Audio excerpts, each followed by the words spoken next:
आराध्य देव के श्री चरणों में शत शत वंदन। मेरे जीवन नैया के कर्णधार परम पूज्य गुरुदेव के चरणों में शत शत वंदन। साधना प्रेमी बंधुओं एवं बहनों, आज हम साधना का मार्ग जानेंगे। तो चलिए शुरू करते हैं आज का स्वाध्याय सेशन। अमेरिकी उद्योगपति हेनरी फोर्ड जब युवक थे तब एक दिन ट्रेन से न्यूयॉर्क जा रहे थे। त्योहार का दिन था। होटल भरे हुए मिलेंगे, कहाँ ठहरूंगा, वह इस भेड़ बुन में थे। इतने में ही टिकट चेकर आ पहुंचा। उसने पूछा टिकट कहाँ है। उसने पूछा टिकट है। युवक ने कोई उत्तर नहीं दिया। दूसरी बार फिर पूछा पर कोई उत्तर नहीं दिया। तीसरी बार फिर पूछा पर उत्तर नहीं मिला। टिकट चेकर गर्म हो गया। उसने उत्तेजनापूर्ण शब्द कहे। युवक ने भी कुछ तीखी बातें कही। दोनों में झड़प हो गई, मतलब दोनों में कुछ आर्ग्यूमेंट्स हो गए। चेकर ने पुलिस को बुला लिया। पुलिस उसे थाने में ले गई। युवक रात भर थाने में रहा, थाना यानी जेल में रहा। प्रातःकाल उसे न्यायाधीश के समक्ष प्रस्तुत किया गया, यानी जज के सामने, कोर्ट के जज के सामने प्रस्तुत किया गया। न्यायाधीश ने युवक को की शालीन आकृति को देखा, उसकी वेशभूषा को और व्यवहार को देखा। उसे ऐसा नहीं लगा कि इसने टिकट न ली हो। न्यायाधीश ने आश्चर्य के मुद्रा में कहा, तुम तो अच्छे युवक हो, मैं कारण नहीं समझ पाया कि तुमने टिकट क्यों नहीं ली। युवक ने अपनी जेब में हाथ डाला और फर्स्ट क्लास का टिकट न्यायाधीश के सामने रख दिया। न्यायाधीश ने कहा, भद्र पुरुष, तुम्हारे पास टिकट था, फिर तुम थाने में क्यों गए। युवक ने कहा, मेरे पास बहुत कीमती सामान था, उसकी सुरक्षा के लिए उपयुक्त स्थान खोज रहा था। फिर भला थाने से अधिक सुरक्षित स्थान कौन सा मिलता, थाना यानी जेल से अधिक सुरक्षित स्थान कौन सा मिलता। मैं रात भर वहां रहा, मजे से नींद ली, मेरा सामान सुरक्षित रहा और संतरी बंदूक लिए पहरा दे रहे थे, मतलब वहां के जो गार्ड थे वहां पहरा दे रहे थे।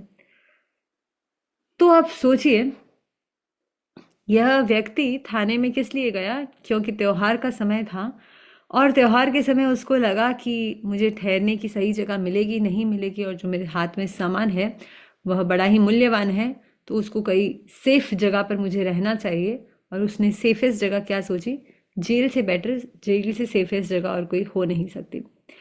तो फिर इसका जो इससे जो अपन ज्ञान ले सकते हैं, इससे जो एक्सट्रैक्ट ले सकते हैं, वो महाप्रज्ञ जी क्या लिखते हैं। थाने में जाने के दो अर्थ हो सकते हैं। कोई आदमी अपराध कर थाने में जाता है और कोई आदमी माल की सुरक्षा के लिए भी थाने में जाता है। युवक ने कोई अपराध नहीं किया था, उसके पास टिकट मौजूद था, किंतु उसे अपनी कीमती सामान की सुरक्षा करनी थी। उसे उस समय इससे अच्छा स्थान कोई नहीं मिल रहा था और वह वहां चला गया। अब देखिए, शरीर भी एक कारागृह है। कारागृह मतलब एक तरह से जेल समझ लें, कारागृह है। कुछ लोग उसमें बंदी बने बैठे हैं और कुछ लोग अपने बहुमूल्य सामान की सुरक्षा के लिए उसमें रह रहे हैं। बहुत ही सुंदर फिलॉसफी सामने आती है कि कुछ लोग इस शरीर में बंदी बने बैठे हैं। बंदी बने बैठे हैं मतलब जहां जहां उनकी इच्छाएं लेकर जा रही है वह वहां वहां जा रहे हैं। वे बंधे हुए हैं, बंदी है, स्लेवरी का जीवन जी रहे हैं, इंद्रियों का जीवन जी रहे हैं, अपने मन के हिसाब से चल रहे हैं। तो कुछ लोग उसमें बंदी बन के बैठे हैं, मतलब जहां पर ये शरीर लेकर चला जाएगा वहां पर मैं चली जाऊंगा। क्यों? क्योंकि मैं तो इस शरीर में बंदी बन के बैठा हूं। और कुछ लोग अपने बहुमूल्य सामान की सुरक्षा के लिए इसमें रह रहे हैं, और कुछ लोगों का उद्देश्य ही अलग है। कुछ लोग सोच रहे हैं कि यह मनुष्य जन्म बहुत मूल्यवान है, मनुष्य जन्म बहुत दुर्लभ है। इस मनुष्य जन्म में अपनी आत्मा की जितनी सुरक्षा कर लूं उतना उतना कम है। जितनी सुरक्षा कर लूं, इसको जितना अच्छा फीड कर दूं, इसको जितने अच्छे संस्कारों से फीड कर दूं, उतना कम है। ठीक है। तो कुछ लोग सेम शरीर को, जो शरीर भी एक कारागृह है जिसको जेल बोला गया है, क्योंकि इसके बिना, इससे मुक्त हुए बिना हमारी मुक्ति नहीं है। तो इस कारागृह में कोई बंदी बने बैठा है, कोई स्लेवरी का जीवन जी रहा है, अपने इंद्रियां जहां जा रही है वहां जा रहा है, और कुछ लोग अपने बहुमूल्य सामान की सुरक्षा कर रहे हैं, अपने आत्मा की सुरक्षा कर रहे हैं। उस कार्यगृह में रहना सबके लिए जरूरी है, जब तक मुक्ति नहीं है तब तक तो सभी के लिए जरूरी है, पर रहने का अर्थ एक नहीं है। मतलब रहने का जो हमारा दृष्टिकोण है वो एक नहीं है, वो अलग अलग हो जाता है, तो हमारी सृष्टियां भी अलग हो जाती हैं। कोई व्यक्ति कष्ट के लिए उसमें रहता है और कोई कष्ट से मुक्ति पाने के लिए उसमें रहता है। साधना का संकल्प होता है सब दुखों से छुटकारा पाना। भगवान महावीर ने कहा, साधना का मार्ग सब दुखों से मुक्ति दिलाने वाला है। साधक एक ओर मार्ग पर चले और दूसरी ओर दुख को आमंत्रित करे, इन दो में कोई संगति नहीं हो सकती। एक ओर तो साधक साधना के मार्ग पर चल रहा है और एक और दुख को आमंत्रित दे रहा है, ये दो बातों में संगति नहीं हो सकती। जब दुख के वलय को तोड़ना है तो फिर उसका वर्ण नहीं हो सकता। अब अगर तोड़ना है तो हम उसको फॉलो नहीं कर सकते। दुख की राह को तोड़ना है तो हम दुख की राह पर ही अपने कदम को आगे बढ़ा नहीं सकते। ठीक है, अब यहां से आती है कुछ हमें प्रयोगात्मक बात। देखिए, कायक क्लेश एक शब्द आपने सुना होगा, जो जानते हैं जैनिज्म में 12 प्रकार के तप बताए गए हैं और उसमें एक प्रकार का तप है कायक क्लेश। कायक क्लेश का अर्थ है दुखों को आमंत्रित कायक क्लेश का अर्थ दुखों को आमंत्रित करना नहीं हो सकता। शरीर को सताना, उसे दुख देना परम धर्म नहीं हो सकता। अब हम आगे चर्चा करेंगे साधना का मार्ग, क्योंकि हमें क्लियर ही था कि हम किसके बारे में चर्चा करने वाले हैं। तो साधना के मार्ग पर जब हम चर्चा कर रहे हैं तो साधना के मार्ग पर सबसे पहले बिंदु पर जिस पे चर्चा करने जा रहे हैं वह है कायक क्लेश। वह है कायक क्लेश।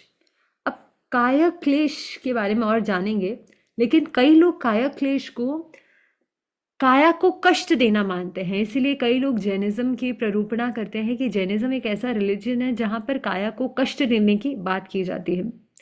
भाइयों बहनों, एक चीज मैं आप सभी से कहना चाहूंगी, हम सभी को अपने आप को जैनिज्म का एम्बेसडर मानना होगा।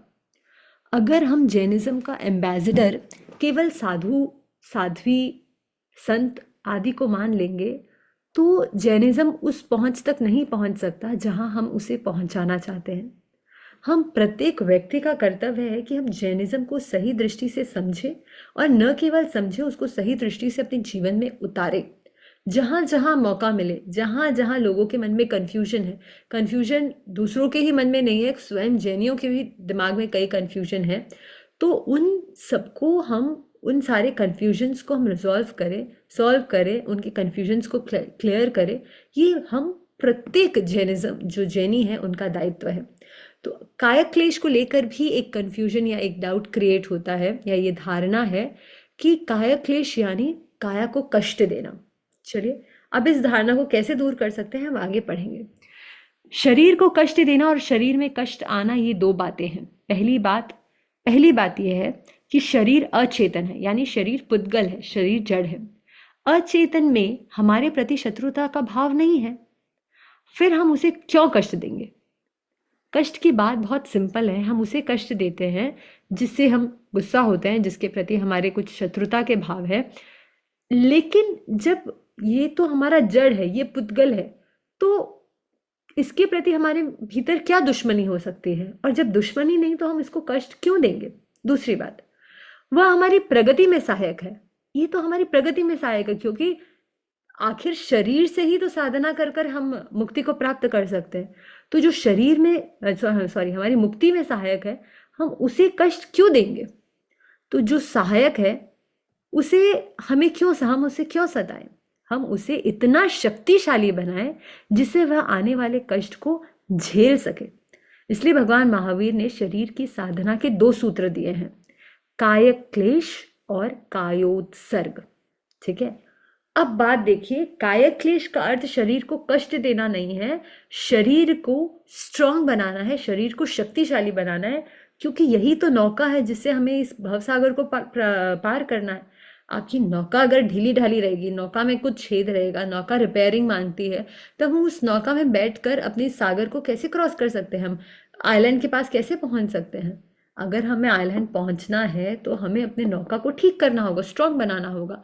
ठीक वैसे ही हमारा ये जो भव सागर है, वो जिस नौका से बैठकर क्रॉस हो सकता है, यानी ये शरीर, हमें उसे स्ट्रांग बनाना है। तो हम इसे स्ट्रांग बनाते हैं, हम इसे कष्ट नहीं देते हैं। आइए इसके बारे में और हम पढ़ेंगे। तो इसके दो तरीके हो सकते हैं, कायक क्लेश और कायोत्सर्ग। कायक क्लेश से शरीर स्ट्रांग बनता है और कायोत्सर्ग से शरीर स्ट्रांग बनता है। कायक क्लेश काया की सिद्धि का सूत्र है। काया की सिद्धि यानी हम कई बार सुनते हैं ना, वचन की सिद्धि हो गई, उसने जो कहा हो गया। काया की सिद्धि यानी हम जैसा चाहते हैं, काया को जिस रूप में तोड़ना चाहते हैं, जिस रूप में मरोड़ना चाहते हैं, जिस रूप में ढालना चाहते हैं, उस रूप में काया को सिद्ध कर लेना। ऐसा नहीं हो कि हम कोई साधना करना चाहते हैं और उसमें काया हमें बार बार डिस्टर्ब कर रही हो। तो काया हमें डिस्टर्ब ना करे, उसके लिए हमें काया की सिद्धि चाहिए होती है। ठीक है। इस जगत में भूख, प्यास, सर्दी, गर्मी आदि अनेक द्वंद्व हैं। उन द्वंद्वों को सहन करने की क्षमता उत्पन्न करने पर काया की सिद्धि हो जाती है। ठीक है। अब उसके लिए भूख प्यास को सहन करना पड़ेगा, तभी जाके काया की सिद्धि होगी। काया की जो डिमांड होती है हम उसको सब वैसा ही देते रहेंगे तो काया सिद्ध कैसे होगी, काया की सिद्धि कैसे होगी। तो थोड़ा थोड़ा उसको सहन करना सिखाएंगे, तब काया शक्तिशाली होगी और उस रूप में काया की सिद्धि संभव है। कायोत्सर्ग काया की मुक्ति का सूत्र है। ठीक है।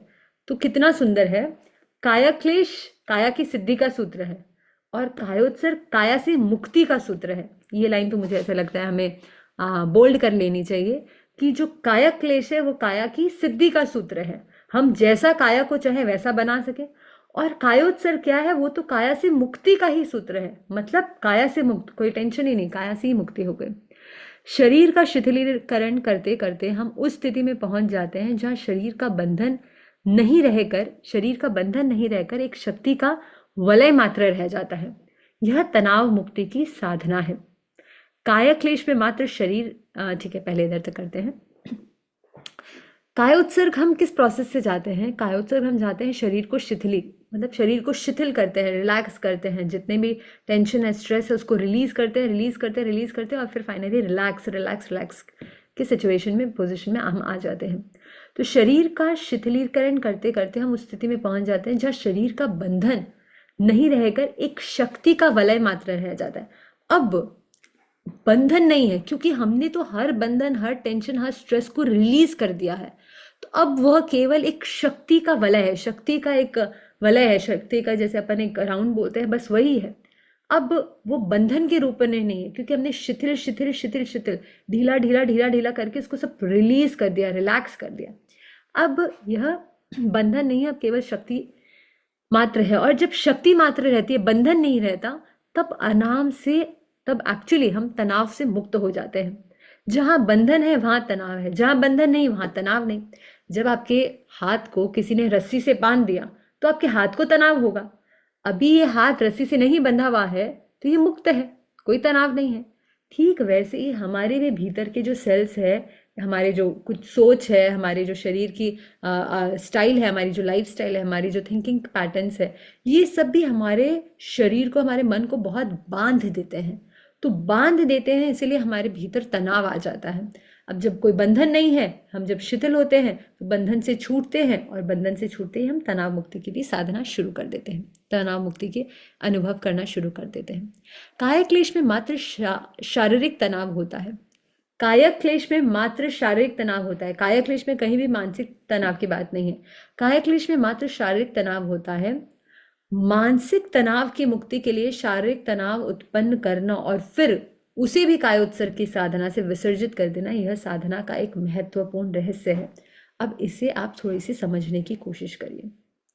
मैं कई बार कहती हूं, जब तक कोई बाहर की यानी स्किन के लेवल पर, शरीर के लेवल पर जब तक कोई सर्दी और गर्मी को सहन नहीं कर सकता, जब तक आप बाहर के सर्दी और गर्मी को सहन नहीं कर सकते, तब तक बहुत मुश्किल है कि आपके जो मानसिक रूप में सर्दी और गर्मी आपके जीवन में जो आती है, कभी अनुकूलता आती है, कभी प्रतिकूलता आती है, आप उस स्थिति में भी सम रह पाएंगे। जो शारीरिक लेवल पर सर्दी गर्मी को सहन नहीं कर सकता, वो मानसिक लेवल पर भी नहीं कर सकता। और जो मानसिक लेवल पर नहीं कर सकता, वो बार बार पपट के जैसे उसका जीवन रहेगा। कुछ अच्छा हो गया बड़ा खुश, कुछ खराब हो गया, कुछ अनफेवरेबल हो गया तो वो एकदम फुस हो जाएगा। तो उसके लिए हमें ज़रूरी है कि हम हमारे मानसिक सर्दी गर्मी को सहन कर सकें। उसके लिए ज़रूरी है हम हमारे शरीर के लेवल पर जो सर्दी गर्मी जो कष्ट है उसको सहना शुरू कर दें। अगर उसको सहना शुरू कर देंगे तो मन के लेवल पर भी हम सहना बहुत मन के लेवल पर भी हम काफ़ी कुछ सह सकते हैं। अभी आप सोचते होंगे, कई बार कई लोग कहते हैं आज 21वीं सदी है, साइंस इतना आगे बढ़ चुका है, इतने कंफर्ट है, लेकिन फिर भी लोग खुश नहीं हैं। तो अब इस पे ध्यान दीजिए। यही वाली बात शायद महाप्रज्ञ जी भी कहने की कोशिश कर रहे हैं। आप देखिए, आज के युग में कंफर्ट बहुत लेवल पर है, बहुत एक्सट्रीम लेवल पर हमारे पास कंफर्ट है। कंफर्ट होने का अर्थ है मतलब हमने शरीर को कोई भी कष्ट देना हम भूल चुके हैं। अब कंफर्ट इतना है, शरीर को कष्ट नहीं मिल रहा है, उसके कारण क्या हो रहा है, हमारे पास जो भी मानसिक प्रॉब्लम्स आती है, कोई चीज़ डील करना होता है, कुछ फेस करना होता है, तो यहाँ से भी हम वीक बन चुके हैं। क्योंकि हम शरीर से वीक है, तो कोई शरीर से ही अगर वीक है तो उसको मन से वीक होना तो वो बहुत ऑब्वियस है। एक होता है शरीर के अंदर की कमजोरी, वो बात अलग होती है कि हमारी सपोज कुछ कमी है, कुछ तबीयत खराब है, वो बात अलग है। लेकिन अगर आप शरीर के लेवल पर कुछ सहन नहीं कर सकते, थोड़ी देर गर्मी सहन नहीं कर सकते, थोड़ी देर ठंड सहन नहीं कर सकते, इसका मतलब आप इधर की सर्दी गर्मी सहन नहीं कर पाएंगे। तो आज जहाँ हम इतने कंफर्ट जोन पर जा रहे हैं, इतना कंफर्ट लेवल को हम हाई कर रहे हैं, उसका मतलब ये है कि इस दिमाग को भी केवल कंफर्ट की आदत हो गई। ये जो प्रॉब्लम्स है, जो डेली लाइफ के प्रॉब्लम्स है, उसको फेस नहीं कर पा रहा है। इसीलिए आजकल डिप्रेशन की बीमारियां इतनी बढ़ रही है, क्योंकि हम इधर से सहन नहीं कर पा रहे हैं, इसलिए इधर से सहन करना मुश्किल हो गया। तो काया क्लेश आपको हेल्प करता है। काया क्लेश करता क्या है, आपको सिर्फ शारीरिक रूप में थोड़ा सा आपको सहिष्णु बनाता है, आपको कुछ सहने की शक्ति देता है, शक्तिशाली बनाता है। उसका इंटेंशन ये है कि शारीरिक रूप से आप शक्तिशाली बने, ताकि आपका मानसिक रूप से भी आप शक्तिशाली बन सके। डायरेक्ट प्रहार तो शरीर पर कर रहा है, लेकिन इसका इम्पैक्ट आप देखेंगे मानसिक लेवल पर भी। तो काया क्लेश में मात्र शारीरिक तनाव होता है, मानसिक तनावों की मुक्ति के लिए शारीरिक तनाव उत्पन्न करना है। अब मानसिक तनावों से हम मुक्त रहें, इसके लिए हमें इससे थोड़े तनाव को देना पड़ेगा, यानी कुछ इसको सहन करने के लिए कुछ मटेरियल देना पड़ेगा, कुछ सिचुएशन देना पड़ेगा, ताकि ये करते करते हम इधर सहना सीख जाए और यहाँ सहना सीख जाएंगे। इसके लिए हमें इधर कुछ देना पड़ रहा है, और फिर जो हम इधर दिए हैं उसको भी हम कायोत्सर्ग से, यानी काया को उत्सर्ग करके, काया को शिथिल करके हम उसको भी विसर्जित कर दें। यह साधना का एक महत्वपूर्ण रहस्य है। आई होप आपको समझ में आया। बहुत ही सिंपल सी बात है, मानसिक रूप में तनाव न आए, मानसिक रूप में तनाव सहने की क्षमता हो, इसके लिए हमें शरीर को तनाव देना चाहिए, शरीर को थोड़े बहुत ऐसे प्रयोग देने चाहिए जिससे शरीर थोड़ा शक्तिशाली बने, शरीर में सहने की क्षमता बढ़े। और फिर उस सहने के दौरान जो तनाव शरीर में उत्पन्न हुआ है उसको भी फिर हम कायोत्सर्ग से रिलीज कर दें। यह साधना का एक महत्वपूर्ण रहस्य है। मतलब मानसिक तनाव को कायक्लेश से दूर करें और कायक्लेश के तनाव को कायोत्सर्ग से दूर करें। ओके, कोई प्रश्न हो तो आप क्लास के एंड पे पूछ सकते हैं। मुगलों से मराठों की लड़ाई चल रही थी। मराठे गुर्रिल्ला युद्ध लड़ रहे थे। वे मुगलों पर हमला करते और फिर अपने ठिकाने पर लौट आते। इस लड़ाई में उन्हें काफी कठिनाई झेलनी पड़ी। भोजन, वस्त्र आदि की समस्या उनके सामने बनी रही, जो नॉर्मल युद्ध के समय होता है। सर्दी का मौसम था। मराठा सैनिकों के पास पूरे कपड़े नहीं थे। एक सैनिक के कपड़े फट गए थे। उसके मन में जरा उदासी आ गई कि उसके कपड़े फट गए। वह अपनी अधीरता लिए छत्रपति शिवाजी के पास पहुंचा।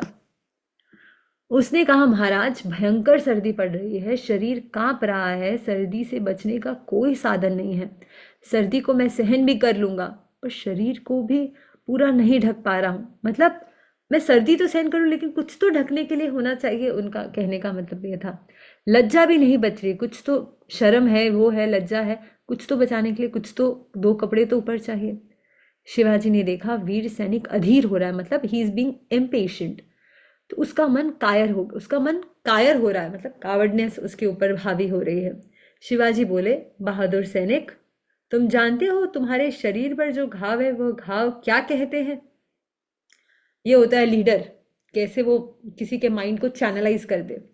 शिवाजी बोले, बहादुर सैनिक, तुम जानते हो तुम्हारे शरीर पर जो घाव है वो घाव क्या कहते हैं?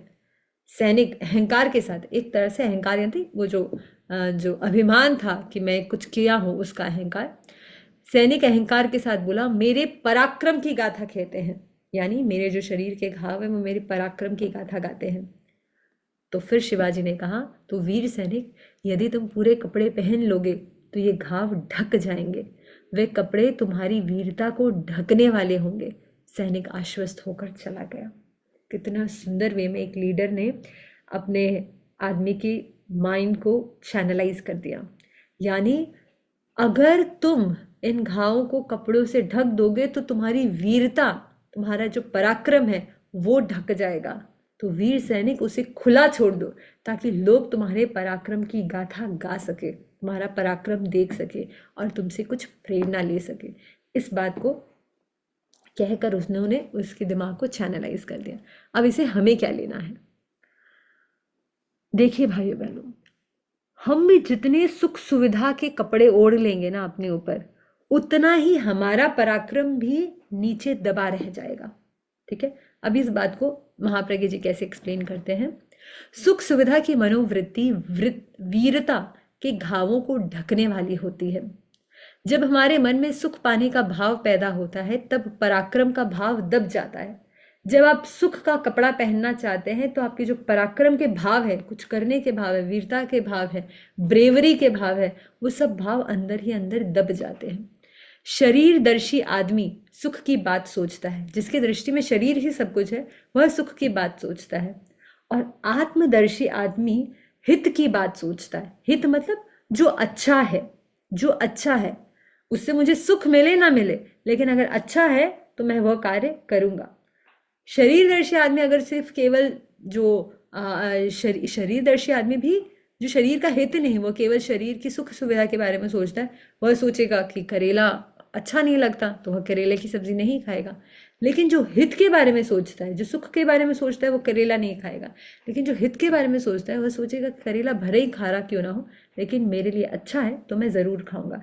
ठीक वैसे ही, ये तो मैं बहुत सिंपल टर्म्स में बोल रही थी, लेकिन जो शरीरदर्शी होता है वह आदमी सुख की बात सोचता है, मैं कितना ले लूँ, मेरे पास कितना आ जाए। ठीक है, और जो आत्मदर्शी होता है वो सुख की, हित की बात सोचता है। सुख छोटा सत्य है और हित बड़ा सत्य है। दोनों है तो सत्य ही, दोनों से आपको एक बार खुशी तो मिलेगी, लेकिन सुख छोटे रूप में आपको खुशी देगा और हित बड़ा सत्य है, वो बड़े समय के लिए, लंबे समय के लिए और थोड़ा क्वालिटी वाली खुशी आपको हित से मिल सकती है। आदमी को 5-10 घंटे बैठे रहने में सुख मिल सकता है, बैठे बैठे सारा काम हो जाता है। आजकल तो चेयर्स भी ऐसी है जो हम देखिए रोल कर सकते हैं, राउंड कर सकते हैं, स्पिन कर सकते हैं। कहीं पे भी जाना है तो उठने की अपेक्षा नहीं है, बस चेयर ही अपने आप उधर आपको लेकर चली जाएगी। तो ऐसी चेयर्स पे हमें सुख सुविधा तो मिल सकती है, अच्छा तो लग सकता है, लेकिन यह सुख सुविधा हमारे हित वाली नहीं है। आदमी को 5-10 घंटे बैठे में सुख तो मिल सकता है, किंतु वह हित नहीं है। उससे मधुमेह की बीमारी की संभावना बढ़ जाती है। मधुमेह यानी डायबिटीज, उससे डायबिटीज की संभावनाएं बढ़ जाती है। महर्षि चरक ने सुखासिका मतलब जो सुख के रसिक है, जिनको सुख के आसक्त है, सुख में डूबे रहना अच्छा लगता है, को मधुमेह का कारण बतलाया है। मतलब जिनको सुख पाना, शरीर को सुख देना, मतलब कोई कार्य ना करना, आलस का जीवन जीना, अगर ऐसा जीवन किसी को पसंद है, मतलब वह मधुमेह का बहुत बड़ा कारण बनता है, डायबिटीज का बहुत बड़ा कारण बनता है। ठीक है, तो सुख की सीमा है। अगर हम ये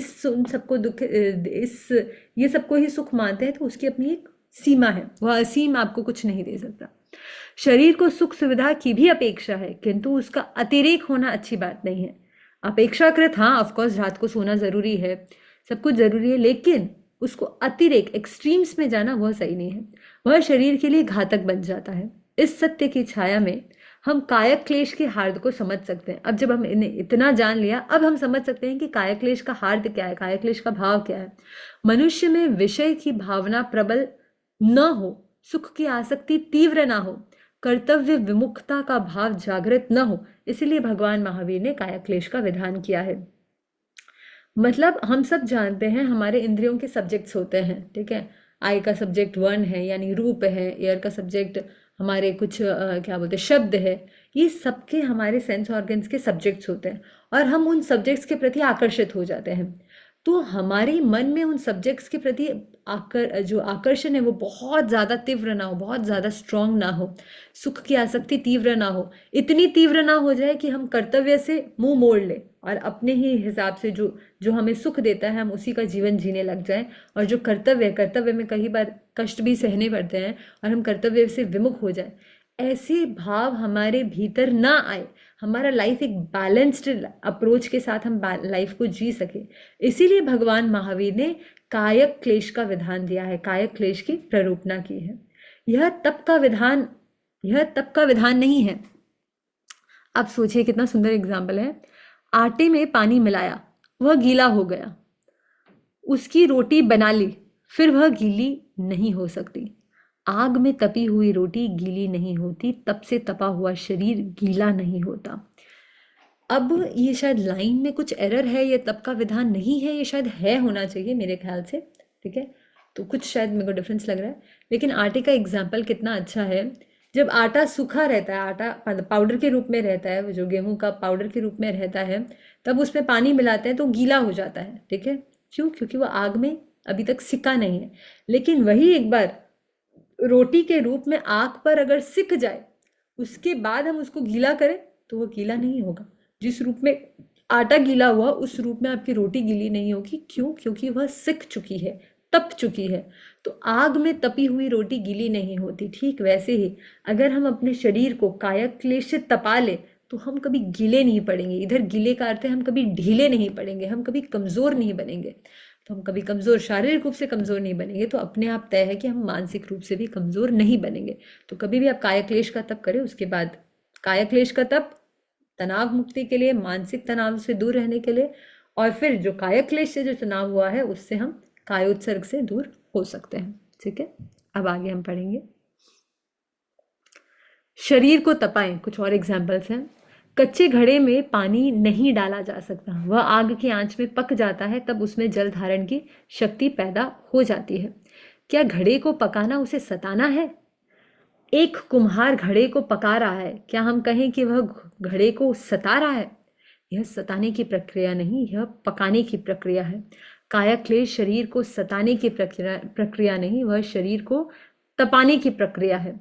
जिस प्रकार शरीर सधा हुआ नहीं होता, वह कठिनाई को नहीं झेल सकता, जिस प्रकार नहीं, जिसका शरीर सधा हुआ नहीं होता वह कठिनाइयों को नहीं झेल सकता। तो कुल मिलाकर अगेन उधर वही बात कही जा रही है कि अपने को शरीर को तपाना है। शरीर को तपाने का अर्थ शरीर को सताना नहीं होता। घड़े भी जब तपते हैं तभी उसके अंदर हम जल डाल सकते हैं। कुम्हार कच्चे घड़े में जल नहीं डाल सकता। तो वैसे ही हमें भी जो हमारे लाइफ के सिचुएशंस है, लाइफ के जो ट्रबल्स है, अगर उसको फेस करना है तो उसके लिए भी हमें भी अपने आप को तपाना होगा। जिसका शरीर सधा हुआ नहीं होता वह कठिनाइयों को नहीं झेल सकता। वज्रासन सुखकर भले ना हो, हितकर अवश्य है। वज्रासन एक प्रकार का आसन है, आप नेट पर सर्च कर सकते हैं। जिसने जिसने घुटनों को नहीं साधा वह वज्रासन की मुद्रा में नहीं बैठ सकता, उसके घुटने दर्द करने लगेंगे। तो यहाँ शरीर के छोटे छोटे एग्जाम्पल से बात की जा रही है कि ये हितकर भले ही ना हो, हितकर नहीं, सुखकर। एक्सरसाइज सुखकर भले ही ना हो लेकिन हितकर है। अगर हमारा शरीर सधा हुआ नहीं होगा तो हम कितना ही ध्यान का प्रयास करें, हम नहीं कर पाएंगे। आपके घुटने सधे नहीं हैं, आपका आसन सधा हुआ नहीं है, तो हम घुटने भी दर्द करेंगे और आसन में बैठा भी नहीं जाएगा, एक आसन पर बैठा भी नहीं जाएगा। जो सर्दी में अधिक वस्त्रों में लदा रहता है उसमें सर्दी के प्रतिरोध की क्षमता विकसित नहीं होती। वह सर्दी को सहन करने की क्षमता उसमें विकसित नहीं होती, कैपेबिलिटी नहीं आ पाती। गर्मी को सहन करने के लिए भी शरीर को साधना होता है, शून्य में रहना होता है, अकेले में रहना बहुत बड़ी समस्या है। आप सोचिए तपाने का कितना बड़ा महत्व है। अंतरिक्ष यात्री को इन समस्याओं का सामना करने के लिए प्रशिक्षित किया जाता है। किसी व्यक्ति को अकस्मात अंतरिक्ष यात्रा में नहीं भेजा जाता, उसी व्यक्ति को वहां भेजा जाता है जो प्रशिक्षण प्राप्त कर चुका है। मतलब आगे के जो सिचुएशंस हैं, आगे के जो ट्रबलसम सिचुएशंस रहेंगे, उसको वही लोग झेल सकते हैं जिन्होंने अपने शरीर को तपा लिया, जिन्होंने अपने शरीर को ट्रेनिंग दे दी। मतलब अंतरिक्ष में जाना है, उससे कितने दिन पहले से ही तैयारियां शुरू हो जाती है। उस व्यक्ति को कितना उसका फिजिकल ट्रेनिंग होता है, मेंटल ट्रेनिंग होता है। यह बिना ट्रेनिंग के प्रोसेस के गो थ्रू गए, वह उस अंतरिक्ष की यात्रा में नहीं जा सकता, ठीक वैसे ही फिर तो हम तो कितनी बड़ी यात्रा के लिए अपने आप को तैयार कर रहे हैं, हम तो सिद्ध गति की यात्रा के लिए अपने आप को तैयार कर रहे हैं। तो हमें क्या, हमें नहीं लगता फिर हमें भी हमारे शरीर को, हमारे मन को उतना मजबूत बनाना चाहिए, और मन की मजबूती के लिए सबसे पहले शरीर को मजबूत बनाना चाहिए। आचार्य श्री महाश्रमण जी कहते हैं, तुम मन को वश में करने की बात कहते हो, मन को वश में करने की बात तो पीएचडी की बात है। पीएचडी तो तब होगा जब हम अपने प्राइमरी कोर्सेज, प्राइमरी क्लासेस को क्रॉस करेंगे। तो शरीर को साधना उन प्राइमरी क्लासेस को क्रॉस करना है। जब तक प्राइमरी क्लासेस को क्रॉस नहीं करेंगे तब तक सेकेंडरी कहाँ, और तब तक कॉलेज कहाँ, और फिर पीएचडी। तो पीएचडी, मन को साधना तो बहुत दूर है, सबसे पहले शरीर को साधो। शरीर को साधोगे तो वो आपकी जो बचपन में जो पढ़ाई की हुई है, बचपन में जो आपने प्रमोशंस लिए हैं, वो आपको पीएचडी तक लेकर जाएगा। सीधे कोई भी पीएचडी तक नहीं जा सकता। तो जो शरीर के कष्ट है वो आपको एक दिन मानसिक कष्ट को सहने की क्षमता दे सकते हैं। ठीक है, इसके लिए हमें भी अपने आप को प्रशिक्षित करना होगा। अब देखिए, कायक क्लेश के भी इन्होंने कई रूप बताए हैं कि कायक क्लेश की साधना हम कैसे कर सकते हैं। कायक क्लेश की साधना के प्रशिक्षण का दूसरा पाठ है, कायक क्लेश साधना के प्रशिक्षण का दूसरा पाठ है। पहला पाठ है उपवास। अभी तक हम दो चीज की चर्चा कर रहे थे कि कायोत्सर करना चाहिए और कायोत्सर के पहले कायक क्लेश करना चाहिए। अब महाप्रज्ञ जी कहते हैं कायक क्लेश से पहले भी हमें क्या करना चाहिए, हमें आहार, एक तो होता है काया को कष्ट देना, सबसे पहले जरूरी है। किसी ने बहुत, आचार्य श्री महाप्रज्ञ जी के एक बार प्रवचन में आचार्य श्री महाप्रज्ञ जी ने फरमाया था, आप साधना में प्रवेश करना चाहते हो, सबसे पहले उसके लिए आहार का संयम जरूरी है। और किसी भी साधना में आप प्रवेश करो, beat dancer, beat singer, beat anything.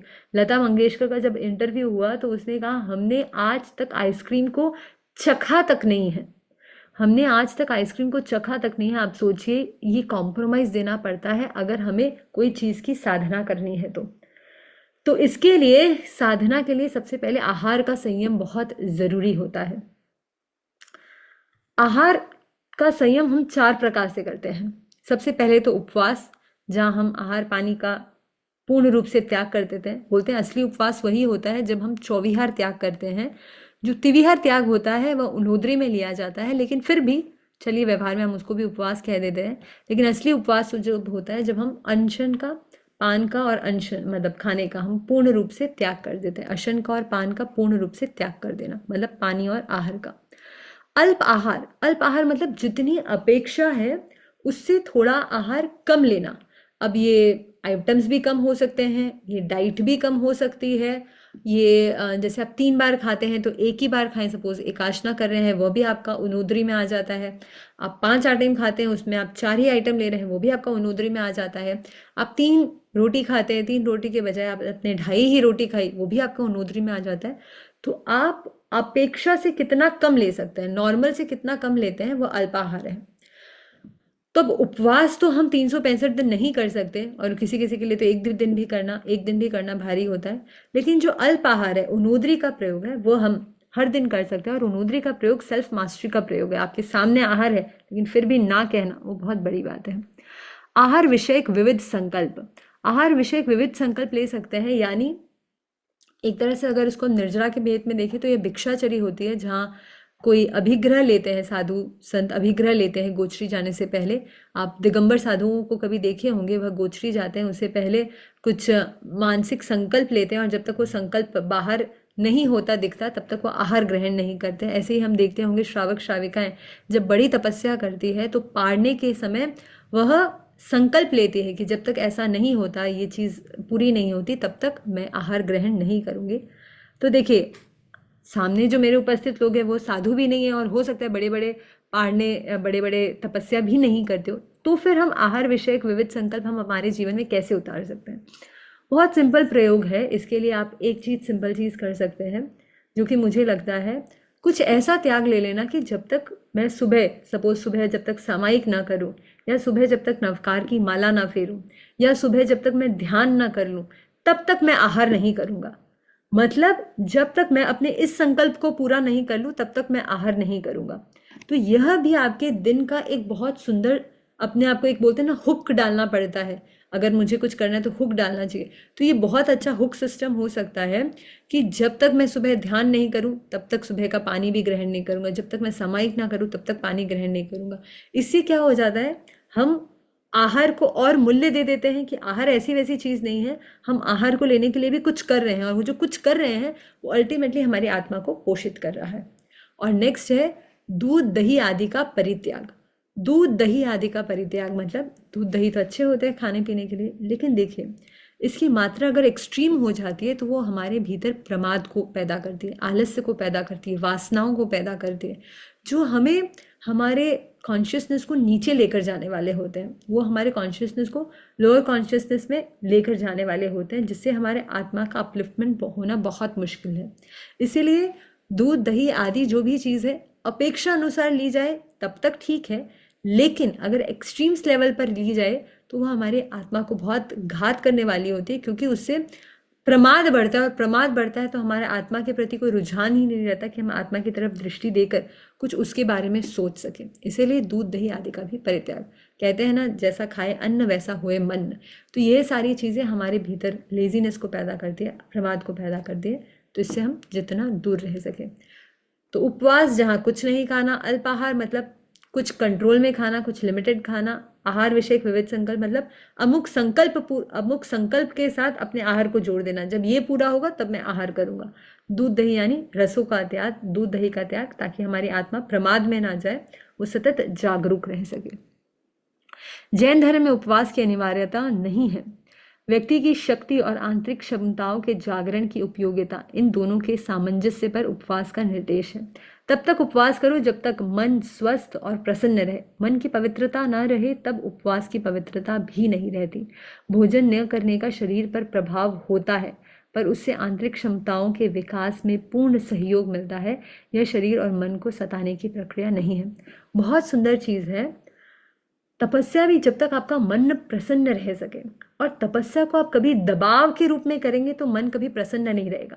मैं नहीं बोलती तपस्या जब भी करेंगे बहुत इजी होगा तभी है तपस्या करें, लेकिन अगर आपका मन प्रसन्न नहीं है, कभी कभी मैंने किसी से सुना था, किससे सुना था, हाँ, एक हेमंत जी करके हैं, एक व्यक्ति है, वो बहुत ही पॉजिटिव थिंकर है।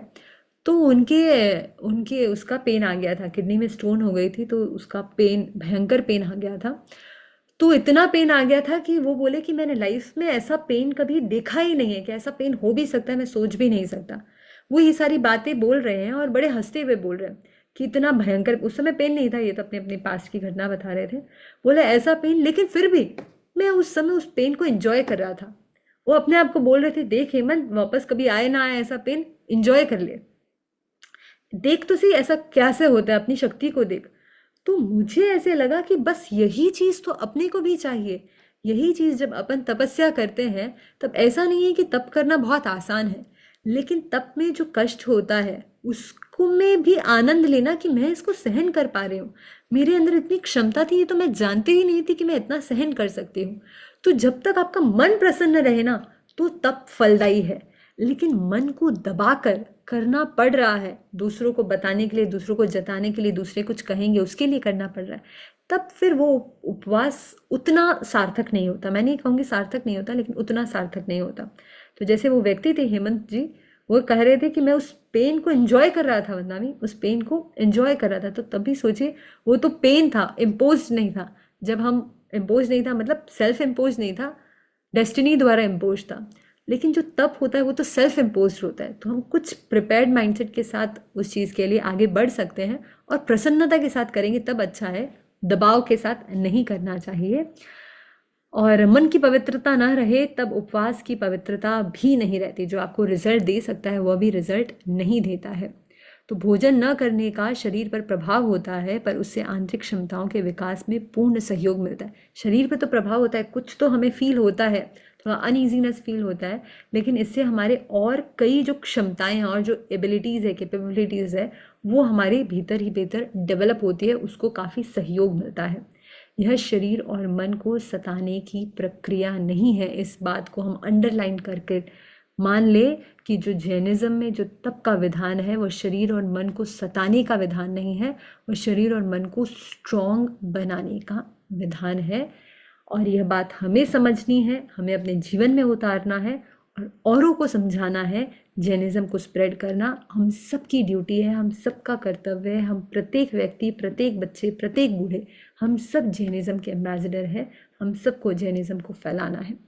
इन्हीं मंगल भावनाओं के साथ ओम अरहम, आप भी इस साधना को कुछ अपने जीवन में उतारेंगे और मैं भी इस साधना को कुछ अपने जीवन में उतारूंगी। यही मंगल कामना। ओम अरहम। ओम।